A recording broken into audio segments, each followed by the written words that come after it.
The population of Sierra Leone is over 7 million and it's made up of an astonishing diversity of ethnic groups considering the size of the country. Sierra Leone is home of more than 16 ethnic groups with a wide range of nationalities residing and contributing to the growing economy. Sierra Leone have a unique blend of culture and traditions.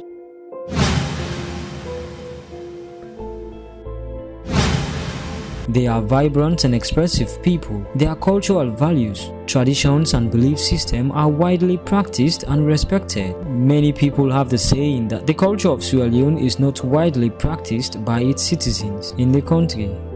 Here is a sculptor who designs traditional figures and materials used by women. Saidu Kabo sells here with his brother C.O. Seka. They make their living out of what they create and sell. It's more inspire me. I feel so no me black man culture is in Sierra Leone. Out there, people linking promote making straight back. You can know about we culture with the can and they see nothing. We go portray we own culture, even self in Salonia. If I say, how would they make more this and make this Salome this? So that to inspire me, say, like a small talent, like no finally waste that make you so. At least we can carve, but you some of the cabinet we carve, mahogany wood. We use back then white wood. At the same time with the trim, they culture them, and with the edge wood them, they make different items like necklace, anklets, bracelets, different things, just like waiting that is. Sometimes back, the government promised to make a special market purely for traditional products made by Sierra Leoneans, especially things relating to culture. But according to Saidu, this is not working and it affects them when it rains. Don't get access to loan to government land say you out there. Because if you get access they back directly at least. Because if we promote this market here making it's a one way go pass this. Then we say they not done the market. And some of them here how they make so bad. And the rain, you know, finally rain the bit bitter. You see, and look inside and come put in a hand and do. They don't make that market they do. When they come, sometimes it can affect you. It can be flooding or sometimes anyhow we drop and here they mess up. You see, if we don't Salomon for me you try for explain tell and you understand. You know easy. You see, first the GC they already come in the house now they see they come by. Then they take it in fashion, you see. But I've seen how to create fashion for we say here, one way they are going to admire me, then say follow the fashion. But now what this is we use a lot of that fashion and that we imitate. And right now we try to use people to be cultural. Why? The necklace themselves, now we don't material we use for make them. Every clothes themselves now local clothes. He is in the same business as Saidu. Let's see the difference in his own story. As you see, let me show you knowledge. So the small knowledge you get, now so called the same week. Now the people family do everything. So I feel say this is how they do. But they take it today. It's a powerful plastic box. So I can do things we know able to do. I can get some different culture there. When you sell the quality ban and back, when are the boss? So I thank God for that. So anything we before at the place myself, now the first place, when I saw me the work. Many of these people made series of complaints in relation to what they do, especially about the market system for traditional products. This is the Sierra Leone National Museum that keeps most of the items that have been used by Sierra Leonean ancestors. But how often people visit the museum for research purposes, more especially students? This is the question I first asked. Every day, I'll tell you that every day. Before you came, it's about 5 students who came in to me because they were trying to ask a question on coaching and tourist guide, taking a trip to Kabbalah and Falaba. What are the requirements for that coaching for tourist guide? Okay, And then secondly, again, we are asking questions pertaining to some of our cultural aspects, okay, in society. Some that we've neglected. Some, well, it's been preached against religiously. So as a result of that, it's been neglected. And neglected, I don't want to use that word that is dying. It's being neglected. Something that you neglect, one day if you think twice, that is very vital, you revive it again, okay? But something you don't neglect, it died, you will never give that thing life. And culture don't die, culture is neglect. In the museum, you have old traditional instruments, the colonial view of Freetown, the great Kisi penny used by the Kisis of West Africa, the original drum of the great Baibure of Kase, and even the small museum building itself is a monument. Dr. Julius Spencer is the general manager for the Premier Media. He has a vast experience in relation to the culture of Sierra Leone. This is his office with designs of cultural images at the entrance and the steps. Dr. Spencer has starred in many Sierra Leonean movies. He told us about his own perspective. Well, I would say that our culture has been neglected for a long time. We have a wide variety of cultural practices. Some of them are dying out because no effort has been made to preserve them or promote them or develop them. We have a cultural policy which I think was approved by Cabinet in 2007. It was launched I think sometime in 2012 or thereabouts, but nothing has happened with it.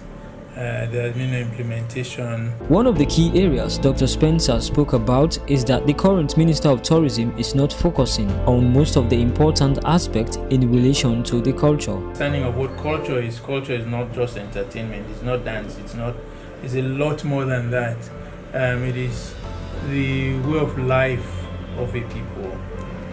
So we have the Mende culture, we have Timni culture, Lingua culture, etc., etc. Even flora and fauna can go under culture because of the way they are used. You just think back, there are some things that we have lost over time. So in my view, we need to do a lot more to promote our culture. With such places that were left by our ancestors, how are people responding to them? We found out that the Monument and Relics Commission is responsible for this. The Monument and Relics Commission of Sierra Leone, founded in June 1947, was set aside by government to preserve ancient, historic and natural monuments and relics that are of historical and scientific importance to the country. Charlie HAFNAH is the head of the Monument and Relics Commission in Sierra Leone. We spoke to him in his office and he shared his experience of the ancient and the present status of the office in the country. He appointed us, and our mandate is to safeguard and protect monuments and relics of this country, which fall into several categories.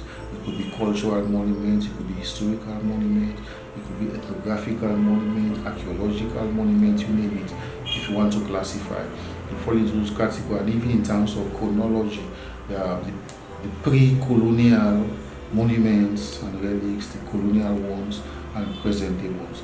And I believe that there are monuments and relics of tribes, or ethnic groups, of families, of villages, you name it. There's hardly a home that does not have something to show, that belong to the past, that has passed from generation to generation. And that's what is meant by heritage. Heritage is like inheritance, hereditary, when something passed from previous to present. That's our work, to restore and to protect, take care, manage the national monuments, including the running of the National Museum and the newly established Rural Museum at Clienttown. For the people who own the land, they accept, yes, we agree for you to take over this, and then it goes from us to the minister to president, and president declares. Don't own a lot. Churches, apart from graves that we are working on now, my own church, for example, St. Charles Church Regent, This church by your office, Zion, was the very last that we did. We're working gradually, when the money comes, we get along to do it, and we've been working a lot. The HAFNAH complained of the Monuments and Relics Commission not having board of directors. He is the director and he is the commissioner for the office. As far as I'm concerned, I'm the only commission right now. I'm the commissioner, I'm the chairman, I'm everything. And there's nothing I can do without a properly constituted board. So we are waiting on the president, who is responsible to name that board. Once he names the board, then we can get back to work. So if there is no board, there's no challenge as far as I'm concerned. So the challenge is give me my board. The Monuments and Relics Commission has been working to keep some historic places and to also educate citizens about cultural practices and identity, and this must be the efforts of the Ministry of Tourism and the Monuments Commission to boost up the achievements since its formation in 1947. One of its proudest achievements is the declaration of 20 sites and objects of national monument, in which the latest declared site was done in 1965. And recently, the Ministry of Tourism and Culture has just concluded the proclamation at the grave site of the great Baibure of Kasser, who in the colonial days resisted against the rule of the white people. With all these challenges highlighted, what has the Ministry of Tourism and Culture done towards it? FODAY JALLOH is the Director of Culture at the Ministry of Tourism and Culture. Be it members are on the commission now to help look at decisions that are being implemented or not. The Monuments and Relics Commission is functional, is active because they have a secretariat that is fully loaded with staff. The commission just supervise whatever the staff members do, and even that supervision is also subject to our own supervision because the commission that is answerable to us. That is why in my capacity as Director of Cultural Affairs, automatically I am an ex-official member of the commission. Equally so, the acting curator of the National Museum is also an ex-official member of the commission. Yes, indeed, His Excellency the President has not been able to appoint the other members of the commission. It takes time. The government is new, the institutions are many, so he has to look for qualified people to make sure that when he appoints them, they come and deliver well. In the first place, what we do, work with communities. We are not policemen. We cannot be in two places at the same time. So our entry point is always the community. That is the tribal heads going downwards, the powerman chief, as the case may require. For Bonds Island, we have security, 24-hour security on Bonds Island. Now people cannot just go to Bonds Island as and when they wish.